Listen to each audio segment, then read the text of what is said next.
Sungai ini bukan sekedar aliran, tapi saksi yang diam atas kejayaan dan kebijaksanaan sebuah peradaban.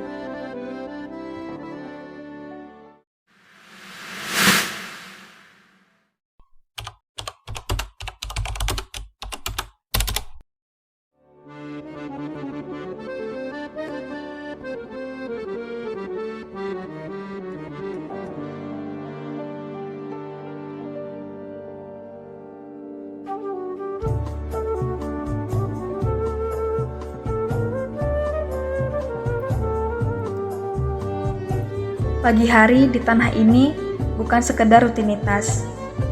Ia adalah perayaan rasa yang diwariskan turun-temurun. Lemang dibakar perlahan, suduhan akar alang-alang mengepul hangat. Mengantar cerita dari ibu ke anak, dari meja kayu ke masa depan. Di sini, kuliner bukan hanya tentang kenyang, tapi tentang melestarikan identitas. Dan di tengah pekan kecil ini, gemulai tarian mengalun mengikuti irama Melayu. Bukan pertunjukan, tapi napas jiwa Serdang yang masih hidup.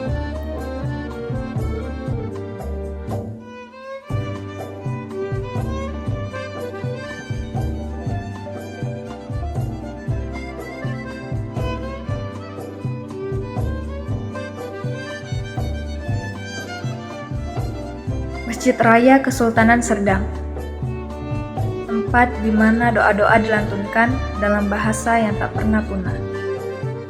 Didirikan oleh Sultan Basyarudin, masjid ini tak hanya tempat sujud.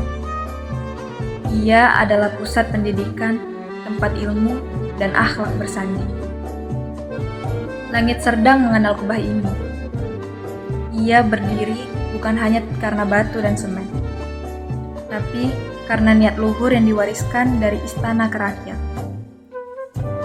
Masjid ini adalah pengingat bahwa kekuatan bukan hanya di istana, tapi juga di sajadah dan ayat yang dijaga.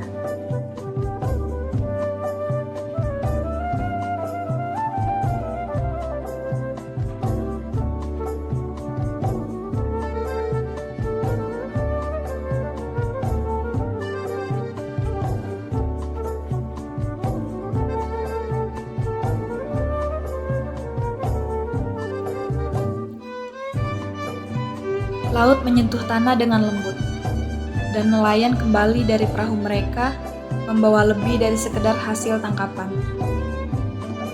Mereka membawa cerita tentang ombak yang tak pernah sama, tentang angin yang dulu ditafsir para leluhur. Pantai ini bukan garis akhir. Ia adalah beranda Serdang yang membuka diri pada dunia.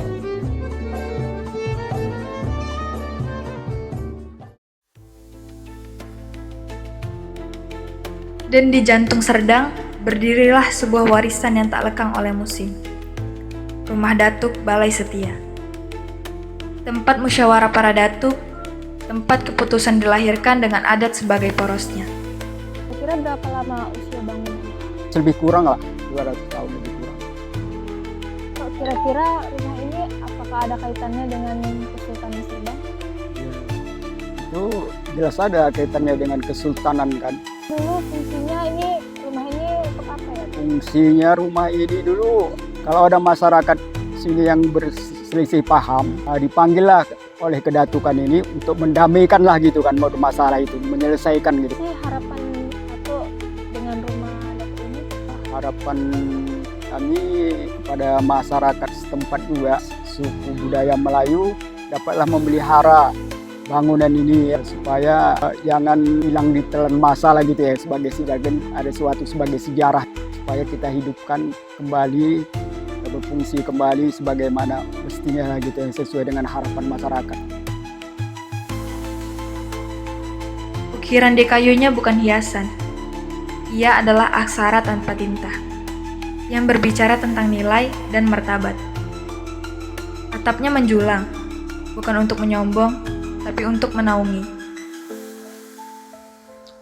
Tak ada singgasana, karena kekuasaan dalam budaya Serdang bukan tentang tinggi duduk, tapi tentang rendah hati dan adil menimbang. Di rumah ini generasi dibentuk, dan di rumah ini adat dijaga.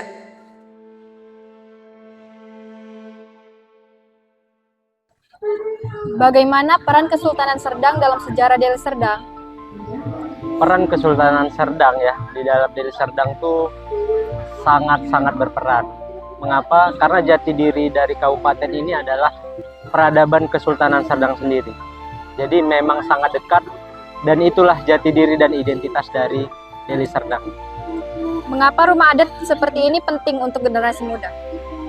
Generasi muda adalah generasi penerus ya, tetapi mereka harus memahami jati diri di mana mereka berasal.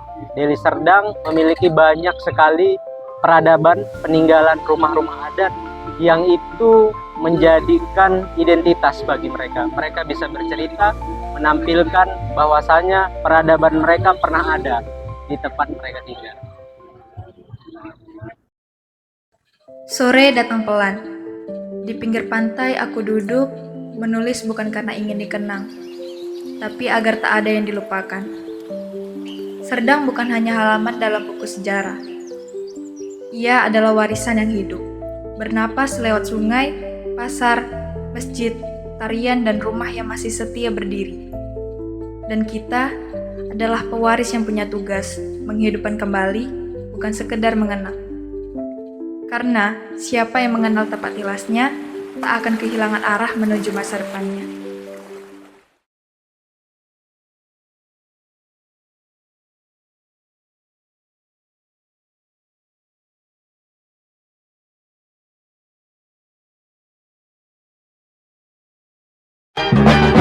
One is the loneliest number that you'll ever do. Two can be as bad as one. It's the loneliest number since the number one.